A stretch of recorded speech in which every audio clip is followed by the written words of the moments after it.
This podcast contains detailed plot spoilers, adult language, and mature themes. Listener discretion is advised. I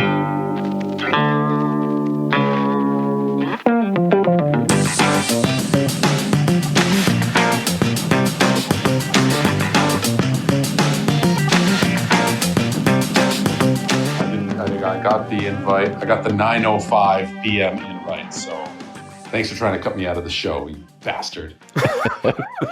And that wraps up today's episode. Yeah, that's the first two episodes. Good night, everybody.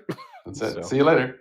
No, I could hear you guys. It's so frustrating because I could hear because I joined but I'm a listener. I'm like I hear you guys talking. I'm like, God damn it, let me in. It's like no homers, right? It's like no Geoffs. No homers club. Yeah, no homers.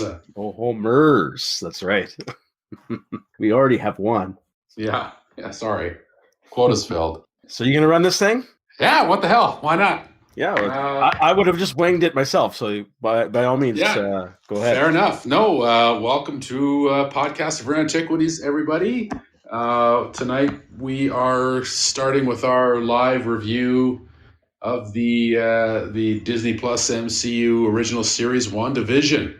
I guess I'll be your host. My name is Geoff, and this is Harry joining once again. And this is Nathan. All right, guys. Well, welcome to the show. Before I broke through the firewall, I heard both of you talking about when you watched it. I just finished episode 2 about 20 minutes ago. So yeah, here we go. Man, I don't even know where to start. So I guess anybody's listening to the show knows what we're all about here. We've got the first Disney Plus MCU Marvel Studios show, and they've certainly taken a left turn. We talked a little bit yesterday about the format, but now that we've seen it, let's just sort of talk high level about the format. Harry, why don't you start us off here? I'm digging the format. I think that was the one thing that was really intriguing me to watch this show. Once I was watching the trailers and I read a couple of articles about the style that they're going to take. So as we talked about yesterday, it seems that, and what we saw today in the first 2 episodes, is they're going to do a different era of sitcoms and replicate that style, I'm assuming, at least until maybe the midpoint or some point throughout this miniseries where they catch up to modern times. And I believe they started with the 50s in episode 1 and did the 60s in episode 2. I'm just making a random guess there. And yeah, I dig it. I love the style. I loved the feel. And what I liked, the one word I was thinking about in my head as I was watching it, this is charming. So I'll leave it at that for now. Yeah, cool. Nathan, what do you think? Yeah, I loved it. I love the production design. I never really watched a lot of sitcoms from the 50s and 60s. You might kind of catch pieces here and there, but I really liked how, at least to me anyways, just how authentic the production of it was. And just overall just sort of the charm of it, especially in this first episode. Yeah, I agree. Very charming. I mean, yeah, you got to take your hats off to what they've accomplished. They make it feel very period authentic. I love the addition. I don't know the actor's name, but she was the mom on that 70s show. I loved her addition to the show. What an inspired choice. Kitty Foreman. Yeah. I forget Kitty the Foreman. Actress's name. Deborah Jo Rupp. Right. Yeah, she was. Or Rupp. I'm not sure. As soon as I saw her there in episode 1, I'm like, all right, I was down, but now I'm hella down. It was great to see her there. What I really liked about that character is, she was just, playing along because she has no interest in actually coming to one of her husband's subordinates for dinner. Although I'm assuming that's one of the only reasons in that era that she'd be able to get out of the house. And so she was kind of digging it and playing along. But what I really enjoyed was when she left, when that couple left the house at the end of the night, and she kind of did that kind of blindfold. The Sokovian greeting. Sokovian greeting, I guess. Yeah. You don't see me leave, motherfucker. But it was cute. It was great. I really dug that character. I dug the whole thing. Like I dug the scene. It was great. Yeah. Oh yeah, yeah. No, they played it really well. She did a great job, and she's so perfect because she's so well known for already playing a character in a sitcom from a bygone decade, right, when it was made. So I think she's played that character multiple times over. Like she's been working for decades. Yeah, but I mean, like specifically in a show that's out of the decade that it takes place in, right? Like, sure, like that '70s show, obviously, right, is outside of time. So, so great. That '70s show, the well-known TV show about the '50s. That's right. Yeah, that. Exactly. You know who I really enjoyed was also it surprised me how much I was digging her was Agnes. I know she was a bit. Oh yeah, like she was a bit the neighbor. She was a bit over the top. But that's the kind of the style of I can picture myself, because I don't like Nathan. I didn't watch any sitcoms from any of these eras. So 50s or 60s sitcom I know of the Dick Van Dyke Show, and the second episode I believe, and I Love Lucy, and then the second episode had that kind of bewitched charm to it, at least at the beginning. So I was digging it, but geez, where was I going with this? You continue. I've been drinking. I lost my train of thought. You're not supposed to open the whiskey until after we start. Yeah, it's like George Costanza's dad. It's like you're right. Like she actually plays that neighbor character like between both episodes really well. And if you watch actually, I have a question about this. So Geoff, I know you haven't watched any of the marketing material, but so I'm going to try and keep like anything I know about the future to a complete minimum. But I will say that when she pops up in all the marketing material, like the trailers and stuff like that for the future episodes, again, she seems to be playing that same type of character in the correct era. Like there's one, I think it might be like 80s or 90s, and it's very brief. And it's like, oh, this is great. And my understanding is that they've actually had at least dialect coaches for everyone for I think the first few episodes to sort of mimic the way that people would talk in those types of sitcoms. Well, and that's a great touch because it did feel period authentic while still like obviously they're hamming it up a little bit, like they weren't trying to be serious in those time frames. Like it's still but that's where I was going with it. Like it's period authentic. Yeah, while still being tongue in cheek for that period, like with that in mind, right? Which I think they struck the perfect tone. I thought it was excellent. With the one part of the production design I really loved is one of these things you don't really think about in sitcoms, but like just how ludicrously large the house is. Like no one's kitchen is that big. Like the main. Like the living room like it's just like too big the way a set is, and because it has to like just practically be that big. And I just love the set so much of the first episode.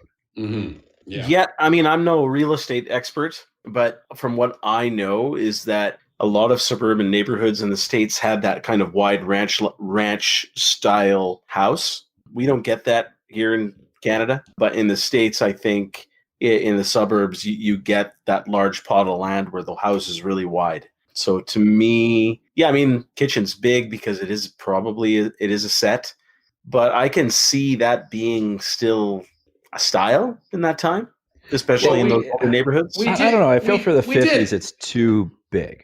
But it just looks like that. It melted came spring, so I guess what I'm trying to drive at is that it just looked like an authentic set from the era. Absolutely, yeah. Well, I mean, it's hard to talk about the plot because plot sort is almost it's almost a non-entity, right? What did you guys think of the theme song? So the first episode, the opening, kind of the classic sitcom opening, and the theme song. What did you guys think of that? I dug it. Yeah, it was appropriate. Yeah, I wasn't expecting that necessarily. I was expecting a traditional modern opening that would just kind of dissolve into where we are. But what I did enjoy was that the Marvel opening kind of turned black and white and into that kind of TV style, old school. Yeah, changed from it's changed from 16 by 9 to the 4:3. 4:3. Yeah, that was cool. Yeah, and this whole thing is 4:3, which is it's awesome. I'm digging it. Yeah, at least I'm getting 4:3. I'm assuming you guys are. I mean, my TV stayed the same shape, but yeah, the picture changed. My TV changed shape for this one. Yeah, I mean, the song I in the opening sequence was pretty. Like, I like all the gags that they had. Like, he walks to the door and she kind of falls, and then so it's kind of an interesting opening because it's like there's no explanation, which I loved. And again, it's also that weird. It's a weird. I feel like it's a weird trope from that era where it's like, oh, the newlywed couple shows up. Like, they literally went from the wedding to their brand new house. Like, I just don't feel like that's a practical thing, but it's such a TV thing, right? And just sort of fit. And it sets up a lot of the show because we see that there are their MCU superpowered selves. They have their powers, and they are who they are, right? That was an important setup as well, so that we get. I don't know that we get. Oh, sorry. I just wanted to say actually one other little bit that I laughed out loud was when they drive up to the house, and I think like a neighbor waves at them, and like Vision like pulls his hat down a little bit to kind of hide his face. Yeah. So it's still his robot face. I laughed at that. Yeah, that was cool. So that was a good episode. Let's talk about some of maybe the hints or the clues as to what the fuck is going on with this whole situation. For me, the first one was Vision questioning his employment, and he's like, what exactly is it that we do? And like, basically the answer is they file reports. And he wasn't Penske material. No, he's not Penske material. Not even close. No, not even close. But he can fill out a TPS report, clearly. Yes, at light speed. Light speed, yeah. So that was the first clue to me. I don't know, maybe that's irrelevant. I don't even remember the name of the company that he worked for. It should have been Penske, but yeah. Computational Services. That's right, Computational Services. So we'll see if I kind of like the line. The one guy sits at the desk. He's like, "Oh, you're like a walking computer." And he's like, "No, I'm not. What are you talking about?" That was good because I don't know. Well, so that was just hold on. Welcome, Pert Wheeze Honeybee. So welcome to the show. It's a hell of a name. Anyways, continue, Geoff. Yes, it's such a hell of a name that you can't even pronounce it. So and then the dinner scene where Mr. Hart starts choking there, and then it turns to dramatic style. Like it pivots right away from the studio audience 3-camera sitcom to a drama for like 30 seconds, maybe. About that. Yeah. What did you guys think of that? Like, did you? It was interesting. Well, my takeaway was that, and I don't know if this will bear out, but it's almost as though like the TV nature of what we're seeing is almost an artifice in and of itself, because all of that veil was kind of dropped because when they were switching to like a different camera angle than you would see in that sitcom, because like normally like that where the cameras are in a 3-camera setup, right? There's no wall there. But they clearly turn around and there is a wall there. And so I started thinking, wait, is it like, are they kind of like, they're obviously not aware that they're in a show, but it must all actually be happening. Not in the way, like when you watch a sitcom, like the characters don't hear laughter, but do they hear like the laughter and stuff like that? So this is actually like where where it got very ominous for me. And I thought it was like, it was weird and it was creepy. For me, I mean, while that dinner scene was really good, but I mean, you said, Geoff, earlier that the first clue was when Vision was at work where something's not right. He's questioning what's going on. Wanda's questioning and Vision's questioning what's going on. But it also, I don't know if you guys picked up that Vision was kind of on hold in a sense until Wanda gave him the permission to help him. The guy who was choking, the boss, Mr. Hart. So it did seem that way. Yeah. yeah, it did seem that way. So for me, this is still obviously because we know what has happened to Vision in Infinity War, that this is all happening based on something going on with Wanda. Now, I guess that's the question is the show is still showing us a POV from Vision going to work. So what is he existing as some kind of context somewhere? A la Data and Picard. Maybe he's on another big fucking thumb drive somewhere else. I don't know. He's Johnny Silverhand for all you Cyberpunk 2077 fans out there. Yeah, he could be. It's a personality construct. He could be. Well, for her, but I found it interesting that he didn't move. He couldn't do anything until she gave him permission to do something. Yeah, that was interesting. Like, why did he wait? Mm-hmm. Why did he have to wait? So that's an interesting question that we're going to need to answer. And we'll ask some more questions about that. But then as soon as it's over, and then it's right back to the sitcom. That's right. And they don't have any other thought from there. So yeah, that kind of closes out the first episode. Whoa, hang on. Well, guys, we got to talk about the commercial. Oh, yes, commercial. What was the first one? Was the toaster, right? That's right. Yes. Yeah, that's right. Yeah. Commercial was great. Well, but again, this is a kind of maybe we can talk the Stark more about Industries toaster, right? The Stark Industries Toastmate 2000. Yeah. Which maybe it'd be more appropriate to talk about the commercial after we talk about the second commercial, because I think there's a bit of a through line between the two of them. Yeah. But there are other like nods to other things. Like one thing I noted right away was when like he got hit in the head with the plate. And she goes, "Oh, my husband with the indestructible head," which is kind of like, I felt like that was a nod to how he died. Oh, yeah. Maybe, that's right. Maybe. Yeah. Things like that. That was actually, it's not necessarily a criticism, but it's almost because the show is so mysterious. I can't not look for I'm looking at every little thing, every little clue that's going on. Like the date on the calendar. Yeah. We'll come back to that. Crazy. I think there's maybe it's by accident something happens. Is that a reference? Because I didn't pick that up. What was it? August 23rd. It's August 23rd. My understanding, I could look it up to be sure. I think that's a significant issue. 823 or 238. I think is like I think it's 238 is a significant issue number for one of these two characters in a comic book. But the 823 gets referenced again in the next episode. Oh, I didn't pick that up. If that's the case, and maybe it's, I don't know. Maybe this is a reach. The Watch. It's on 8, and then it's kind of in between 2 and 3. The two hands. Oh wow! I was too busy looking at the Hydra symbol, but yeah. But yeah, if that's the case, fantastic catch. Wait. There was a Hydra symbol on the watch? Holy cow! Come on now. Okay, let's get to the second commercial after we talk about the second episode a bit more. Okay, so the episode, the commercial was great. So the episode closes with some kind of control room and a guy with a notebook, and we see that logo for the first time, the Mirror Universe Starfleet logo, for lack of a better term there. No, that's Sword. And it is. So for us lesser nerds. What is Sword?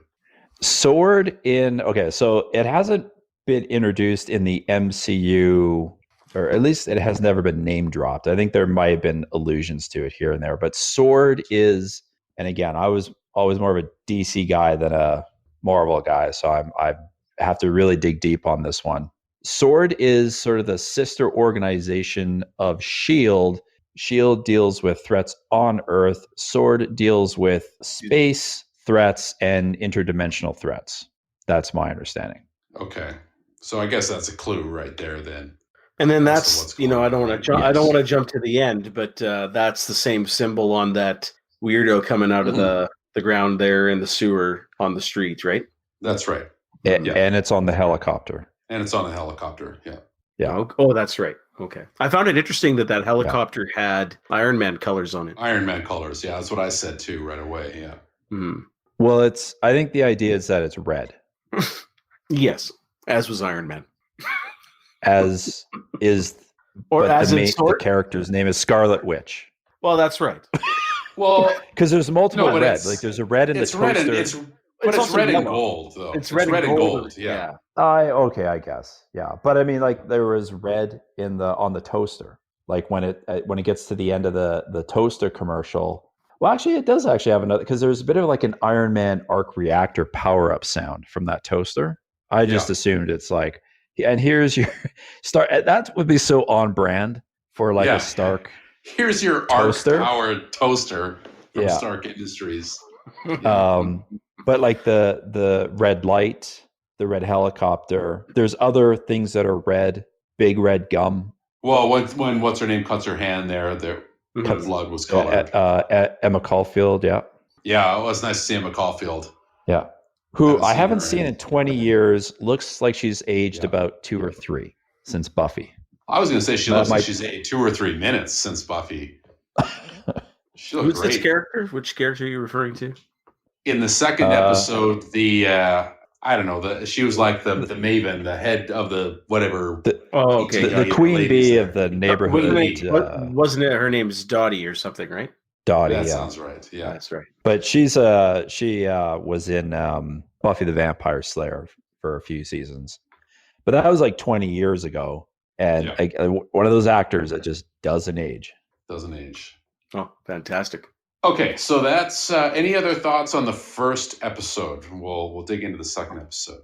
No, I dug it. As I said, charming was the right word, and it was pretty consistent feel for me throughout. I dug the style as a 50s sitcom, as we've talked about. I mean, don't have any experience watching it, but you've seen clips here and there through your life, and it seemed like it was kind of like a humor and a charm that I haven't seen or experienced in a very long time. And then, you had the laugh track back. So I'm assuming this is one of the episodes that was filmed in a live studio. And so I dug it. What I did enjoy, and I think, Nathan, you touched upon, is they didn't, I don't think they could have done this without giving everything away, but they didn't start the movie with the MacGuffin, start the series with the MacGuffin. You don't see Wanda lying somewhere or in a situation, and then you pan to this black and white sitcom scenario. It starts this way, and it's going to leave us guessing, and it drops very few clues in this first episode. So I liked that. Part of me was saying, okay, I needed a little bit more on what's going on, but because we got the second episode right away, I was okay with that. So yeah, hats off. I thought I was great. It was refreshing. Mm-hmm. Yeah, I thought my favorite part of the episode was how sitcom-y it was. Because if you think back to watching sitcoms, this is the kind of storyline they do, like the miscommunication, So like it's like, oh, my boss is coming home for dinner, and they have the telephone conversation. Yeah, it's very classic. It's very classic. Very classic. And that's what a sitcom is, right? The situational comedy, where like they have this zany situation that happens and then the comedy flows from it. So I was really, like, at first I was uncomfortable. I'm like, no, that's not what's happening. Why don't you just communicate? And then I was like, this is exactly what happens in every sitcom episode in the entire history of sitcoms. And as soon as I remembered that, I was like, I am so into this right now, because they figured that out. So that was fucking awesome. What are your final thoughts on episode 1? Yeah, I liked it for a lot of the same reasons, especially that it was zany enough without them kind of making fun of.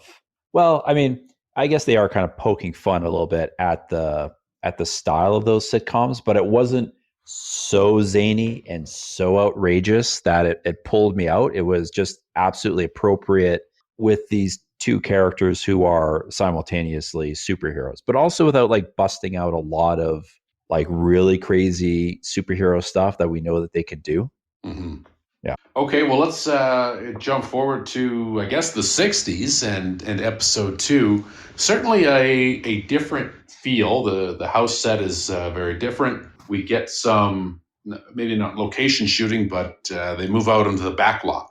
Not having watched sitcoms from this era, that seemed like a big expansion. Like that jarred me a little bit, where the big open spaces. Do you guys have any feelings on that at all? I was actually confused because like at first I thought, okay, it's just an extension of the first episode, given the separate beds, given the just the design of the sets. And then when it moved out into, I guess this is more single camera, I guess, but it's still on a set.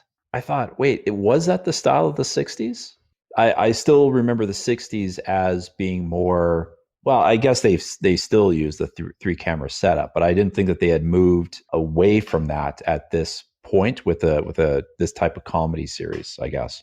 Well, But, I think I mean, if my impression was that like it still would have been a 3-camera setup sitcom, but they would have gone like when you get to the back lot, it's a bit of a different situation. There are sitcoms that moved off the house set, like there was other right like And outside. So and I actually did like the way because there's something like when you watch older shows and they do go off the set and they do like a backlot or a location setting, there is definitely a different feel to the look of the shot, and I always find that jarring a little bit in older shows like that because it shows. did you guys do you know if this was I didn't look it up, but if it's based on a specific sitcom or what the specific influences were? I didn't. I think I didn't this check is that more Bewitched. This is all Bewitched, 100%. From that I never opening, saw it, so. that opening cartoon animated aspect to even how, I don't even know if you noticed how Elizabeth Olsen was kind of flicking her hands. Like she was doing it in the first one as well, but she was kind of moving her hands when they were doing the magic act in the same way as, like from what I remember, just mainly from The Simpsons and their satire is the way, they wiggle the nose. And that kind of does the thing. And she was kind of doing a little bit of that with her body and with her hands. And she was kind of doing some cute, charming movements that kind of paid homage to Bewitched. Okay. It was that opening sequence, the animated part, that for me, that's what clued me in that it was Bewitched, because I remember that was a Bewitched thing. I think other shows did it too, but I think Bewitched was like I Do Genie did the animated opening as well. But I looked at that and I was like, okay, that's not what they were doing here. But so that clears that up for me. So hey, we all learned something today. I really loved the second episode. I liked it more than the first one. Yeah, as did I. Yeah. I found it like I just laughed. I found it funny. Like I laughed out loud at the stupid sitcom bullshit that they were doing. The magic act. Like the fact that the gum effectively made Vision drunk. I know, that was great. That was great. Yeah. It was so funny. They're doing the fucking magic act. It was so perfect. Oh, man, that was good. It was so good. What else happened in this episode? Yeah, no. And again, like I think it's something we should talk about is how are they playing off each other? Because they're getting a lot more screen time, Paul Bettany and Elizabeth Olsen. I didn't feel, if you want my honest opinion, in the MCU movies, I didn't feel a connection and any real good chemistry between them. It seemed, the story's going that way. They're just put together. It's forced. I didn't feel the chemistry. Here, I'm feeling chemistry. What did you guys think? And of their performance? No, I completely agree. They forced them together in the movies because that's how they are in the comic books. That's the comic books. That's the comic books, exactly. So they didn't really get the screen time to develop the chemistry, but man, almost like right away, I was feeling the chemistry. So I thought that was fantastic. And the performances, I mean, shit, they were hats off. They did great. Paul Bettany, I think it was Nathan that mentioned yesterday. He read a review and Paul Bettany was a highlight. Like he got a chance to shine because he's not. Vision's kind of stiff, and he gets a chance to play a little bit here. Mm-hmm. And he's not known for his comedic chops or anything like that. Like he's not a guy in funny movies. He does play it straight up. I can't remember. The only movie I remember Paul Bettany in, I don't know why this is. I'm sure I've seen him in other things. Was a movie where he plays like kind of a washed up tennis player. I think I've seen that one.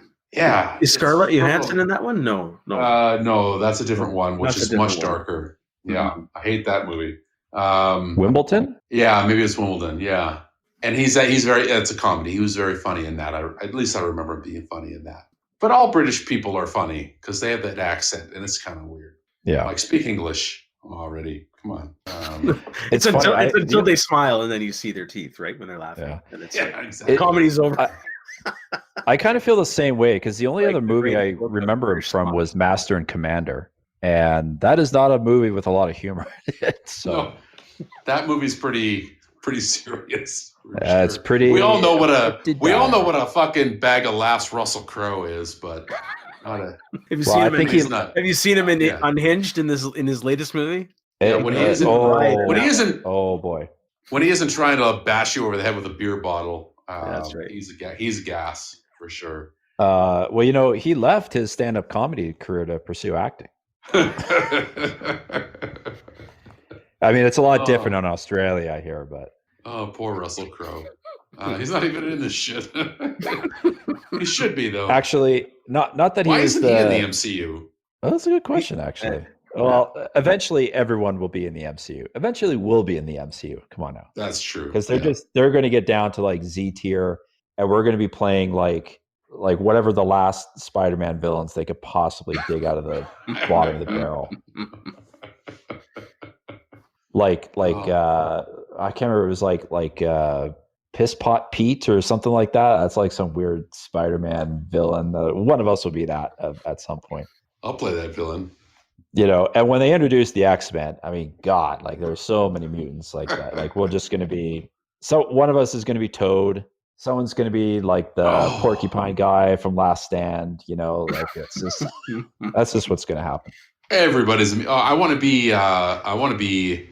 Who was in X-Men? Angel. He's the guy with the wings. Oh God. Oh yeah. Terrible character. Yeah. What a useless. Yeah. Exactly. But weirdly, Good. I remember him as being a popular character with comic book fans, and yet such a dumb character in the movie. Well, Like when you see it, it's like, this is dumb. You just have wings. I know everybody's surprised to hear from the pool of talent that is Brett Ratner, but he gave zero fucks about any of that franchise. And it shows. Why are we talking? Yeah, it shows. Why are we talking about X-Men 3? Okay. So what are the... we were talking about where Vision gets drunk off a stick of gum, which was fucking great. Well, let's talk about the commercial, the second commercial in this episode here, the watch commercial. I didn't pick up any clues, but obviously I missed the Hydra symbol, so... Oh, there's so many clues here. Embarrassing. Well, okay, there's two. Let's do it. There's two. It's a Strucker watch. What's Strucker? Come on. Strucker? See, Okay. this I don't know. I don't know the Okay. reference of Strucker, but I saw the Hydra symbol. Strucker. Okay, so Strucker is actually a character that's been in the MCU. He was the Hydra agent with the monocle in Age of Ultron who made Wanda using the Mind Stone. Okay. That's why the Interesting. Hydra symbol, because he was in Sorry, Shield, but he was can actually you a repeat- Hydra can you- agent. So can you repeat that again there, Nathan? Oh, am I breaking up? No. I just got distracted. Okay. No, he Okay. he just can't hear it. Yeah. Okay, so Strucker, I think it's like Baron von Strucker is like the character name. So this was the character at the start of Age of Ultron who had the monocle. He was in the fortress that the Avengers attacked. Okay, I kind of remember. He's the that. guy. So Strucker is the Hydra agent. He was in Shield, but he was actually a Hydra sleeper agent. He's the one who made Wanda and her brother Quicksilver. Gotcha. I remember the guy now. Yeah. From the Mind Stone, because that was in Loki's staff. And that's why I think that this is the through line of the previous commercial, because these are parts of Wanda's backstory. Like in a lot of people don't like to remember Age of Ultron, but part of her backstory is that like her and her brother hated Tony Stark because when they were, I guess, kids or something like that, the building they were in was hit by a Stark missile. Like it wasn't Tony Stark shot it there. Like No, I got it. just everyone had his weapons, and they were stuck in the building looking at this missile, this live missile that hadn't gone off, and they were, I guess, for days oh, we're about to die as people are trying to dig them out. And every time, rebels shifted, they thought the bomb was going to go off. And then you have this Strucker watch, these two elements of her backstory. Right. What it means, Okay. I don't know. We may have to wait to the next episode. But to me, like there was a clear through line of her origins, I guess. It's weird It's not clear. It may have no meaning. I just thought that was significant details if you're like really invested in the MCU. Okay. So I guess I just want to ask like one thing. So I don't think it's going to be as simple as this, because like I guess we could talk about near the end of this particular episode. They are it's coming. I think it came in through the first episode through the radio. Is that Wanda who's doing this to you? But do you think there's any part of this that could be just her mind went into a weird place because of Vision? I know she took part in the events of Endgame there at the end in the fight against Thanos, but I'm wondering if the show has to do with her dealing with the loss. I don't know. I think that's part of it. It's part of it, but it can't just be that. No. Well, yeah, because that's the second episode of the radio where they're like, Wanda, who's doing this to you? Mm-hmm. And then she blows up the radio. I'm wondering if this is her, like she's caught in something. But I'm wondering if this is her searching for Vision's consciousness in some kind of way, right? Like because remember in Infinity War, like they were trying to map his consciousness so they could take the stone out of his head, right? That's so right. I'm wondering if this is her going somewhere, whether it's into a computer or into some kind of weird space, searching for his consciousness to bring him back out. So fuck this. Star Trek Picard thing could be true. Yeah, he's on a fucking thumb drive. In a way. So yeah. I think that's like an element of it, because I kind of felt like there was. So I think so the town they're in, I think it's called Westfield, right? Mm-hmm. Or sorry, Westview. I'm sorry. I don't know. I had this theory that there's something going on in Westview. Someone says, okay, we got something bad going on here. Someone's got to call Avengers headquarters. Wanda shows up and she's now trapped in this thing, but because of her powers, I don't know if it's really been demonstrated in the movies, but I know in the comic books, like she can alter reality. There's a whole, I don't want to get into it too much. There's a whole comic book series called House of M where people think that this is based on that, where she she has a tragic event and she alters all of reality. Mm-hmm. For herself. Is this to keep her in a safe place, maybe? And she's retreated into her, Yeah, well, in the comic books, it's far more reaching. Like she literally changes like the reality of the entire planet. As opposed to like here, it seems a little more localized. But I kind of feel like she walked because they're also like her and Vision are like they're kind of confused, right? When people ask them questions, right? And Vision's confused. They don't know, even when they're talking to each other. I'm like, what is significant about today? But they don't question it too hard. So, I mean, like they're in a sort of a reality warp, but given her powers, maybe she's able to sort of, it's almost like a lucid dream in a weird way, right? Where she's can kind of control it, but she's also accepting it at the same time. And it's her grief over losing Vision is also like powering a lot of this, right? So, because we see at the end of the episode when she does the rewind, I feel that was basically saying now she doesn't want out. This is what she kind of wants. Mm-hmm. But it is still Marvel, and they just say what you want about Marvel, and for all the things that they do really good, they are very consistent though about what you're going to get, and you're going to have good guys beating up bad guys. There's going to be some faceless people that are going to get beat up towards the end. Maybe not. I mean, I know that they want to take a big swing with the show, but it's still Marvel Studios. And you're going to want to see, they're not going to give you the goods with some big superhero action. Right. No. So what was with the beekeeper? That was when he went outside and she rewound, right? Yeah, that's at the end, right? Yeah. Yeah, that's I don't know, like it's confusing because I know in the Marvel comics there are like bad guys that look like they're in beekeeper suits. I think this is just a nod towards that. The truth is out there. Mulder and Scully. I was going to say. Oh boy, yeah, exactly, yeah.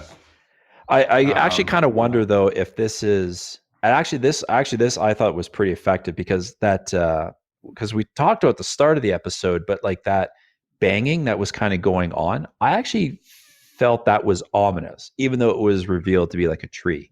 That last shot with the guy coming out of the sewer, that had real like original X-Files vibes for me of like, this is creepy.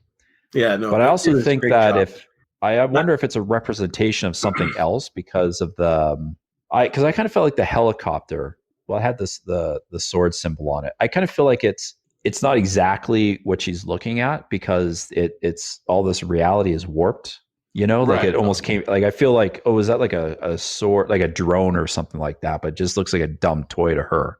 So is this beekeeper guy? Because he had the sword symbol on him as well, did he not? He did, which is not related to like the beekeeper guys from the comic books. So it's weird. I think that's the kind of the thing about the show that's a little distracting is that, like, it's almost like watching Lost, where you're looking for every single detail that you almost like are not watching the show in a weird way. Sure. Right. Yeah. You're looking for the clues, not, yeah, I understand. You're not just watching the show and enjoying it. Right. But I mean, not that I didn't enjoy it. I just want to just take a little aside and say hello to Little J in Idaho. Thanks for joining the show. If you want to drop any comments, let us know, or any questions, and we can talk to you that way or answer your questions. So welcome aboard. It was so. I mean, the I guess the crux of the show here was the magic act. Let's talk about that a little bit, just from a sitcom perspective. It was great. I was laughing. That was my favorite part of the show, except for the beekeeper part, where it was, as Nathan said, complete X-Files factor creepiness there. And I love the way that street was lit too. It was fantastic. But the magic act was funny. As you said, just the gum. And I love the animation of his gears on the inside getting kind of, that was cool. Stuck and intertwined and representing him getting drunk. But again, it's what I really enjoyed was the performances. I loved how Paul Bettany was able to get a little bit more comedic. It's not something I'm used to seeing him in. And I loved how, Scarlet Witch was trying to, like Wanda was trying to get him out of all the situations he was revealing his powers by accident. And she was concealing it in the best way she knew how. And I thought that was cute. And again, throwback to Bewitched, has to be. So I dug it. And I dug the acting from both of them. And it was great. You know what line made me laugh? And again, I'm just thinking now, another reference to something being red. When they're all those guys they're supposed to be like the neighborhood watch, but they're just sitting around gossiping. And I can't remember what all the exchanges was. And then Vision chimes in, I have some gossip. So-and-so here is a communist. Yeah.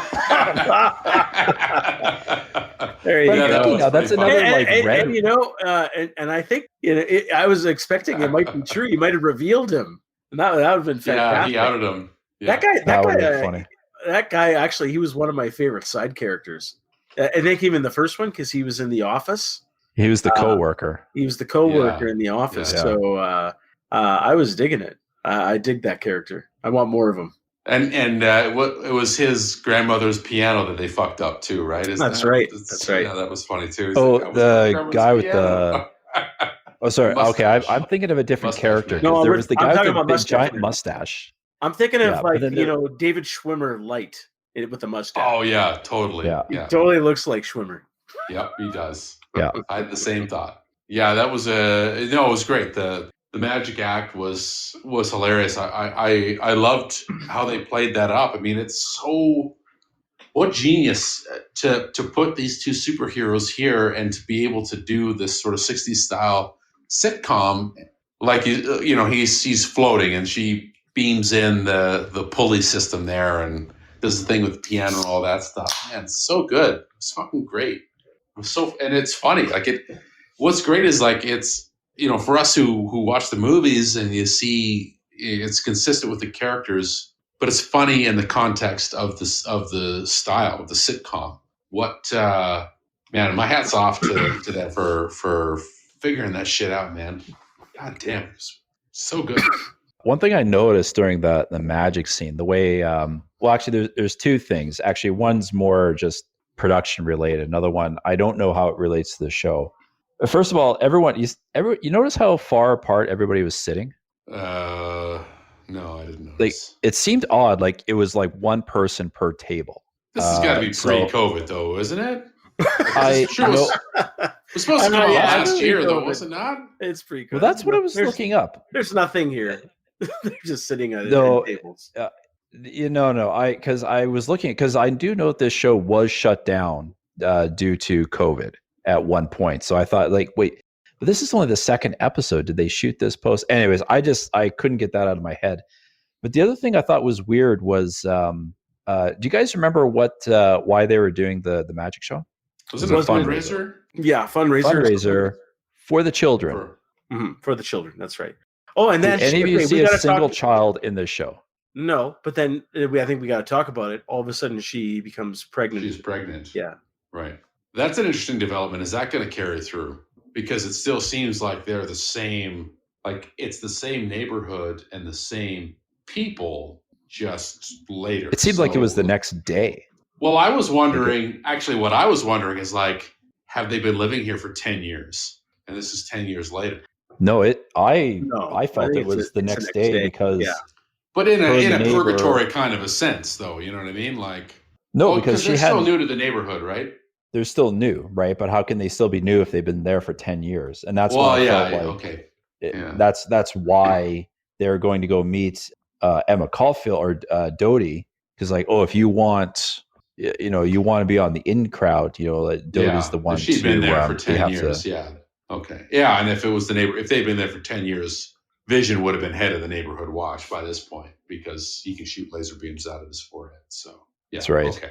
Yeah. So yeah, like the pregnancy thing, it's weird because I knew that this was going to come up in the show. I'm not 100% knowledgeable about any of I know in the comic books she has children, but I don't know in relation to any of the sort of inspirations for the show if it's related. Well, I think let's maybe roll it back a little bit because she was you guys have to maybe refresh my memory. She was a bit worried about something, and I believe Vision was saying it's going to be all right because, again, the noise was happening and Vision was going to go leave and check on it. Then he looked at her and she became pregnant. Then they both went outside together. But that sounds right. Yeah. Sounds right. So if that's the case, it's like she's desperate to stay here and keep Vision here and keep that happiness and have this kind of false sense of security and family inside of her brain. And having this child is, going to be part of that. It keeps for kind of giving her that false sense of security. Unfortunately, it's like one of those, maybe not a very progressive thing that for a woman to feel valued in her place in society, she has to have children. But because it's this era, it's the 60s sitcom, that's where this was, created out of that. I don't know. I'm just grasping at straws here. So, you bring up a good point, but I'm not sure if they're necessarily... Well, I don't know. I think we might have to wait for another episode or two to see if they do kind of come around to that. Because even in the first episode, it's like, oh, my wife's going to go into the kitchen and make us dinner, right? And I think it's more they're just kind of playing into the era. Yeah, it's that era of sitcom. Even though that era, period. Yeah. Even though, like, realistically, like, she's actually more powerful than him. Well, yes, right. She is. Yeah. Okay, so one other thing I wanted to ask you guys is, again, as I've said 100 times, I haven't seen the trailers, but we know what the structure of the show is. What decade or what sitcom do you want to see, or are you most looking forward to that they're going to do or hopefully going to do in the coming weeks? Seinfeld, hands fucking down. Yeah, yep. I'm with you there.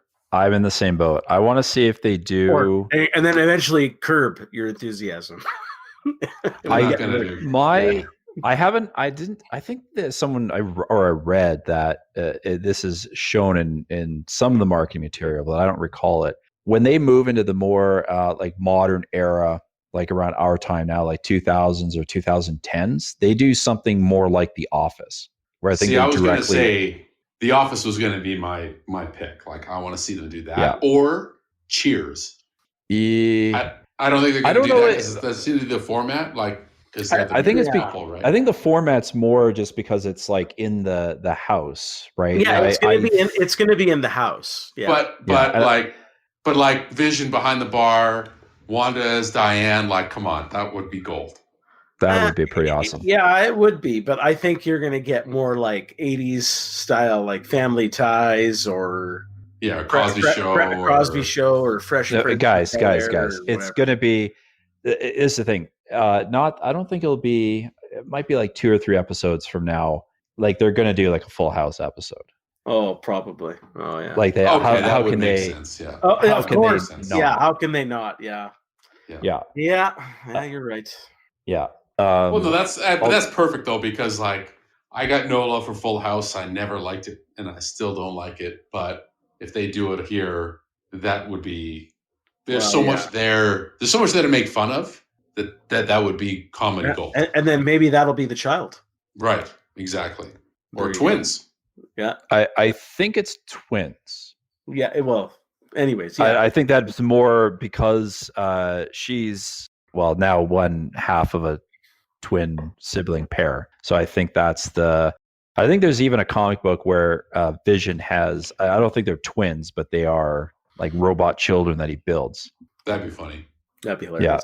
Yeah. I want to ask you one other thing. So along the same time here is the pregnancy reveal. So then now we get the full going black and white to color.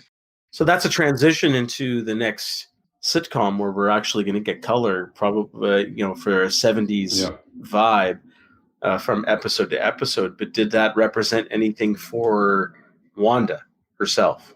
I didn't feel like it did. It just sort of felt this is the evolution of just the reality of what's happening. Yeah, right. We're like moving to Technicolor now, baby. Sitcoms of that era often like they would have started in black and white and then would have been in color later. But that being said, it's got to be more than that. I'm searching, right? But I agree with you. I agree with Nathan. I couldn't find the meaning. Yeah, unless because she's pregnant, that's giving her. I don't know. It's a blessing for the parents, right? So yeah, that could be like she's finding some happiness. So maybe that's a result of that. It's hard to say. Maybe we'll be able to look back on it and say, okay, that was an important moment. But now it's hard. It is hard to say, other than they're straddling 2 areas. That's great. I think it also makes for a better transition to the next episode because the start of this episode was like it still looked like the previous episode, and then it moved right into it. Not so much that it was jarring, but there was an obvious difference where I think that it's sort of we'll have to wait for the next episode to see it. Just sort of seeing that this is more appropriate now to change to Technicolor before we move into the next episode, because now we're not unveiling the mystery at all, but we're getting into more of the weirdness that this is all artificial, right? So it's like artificial, and we don't have to do black and white anymore. We can move right to color, right? So okay, well I mean I don't have any other talking points, so we can is there anything else you guys want to talk about episode 1 or episode 2?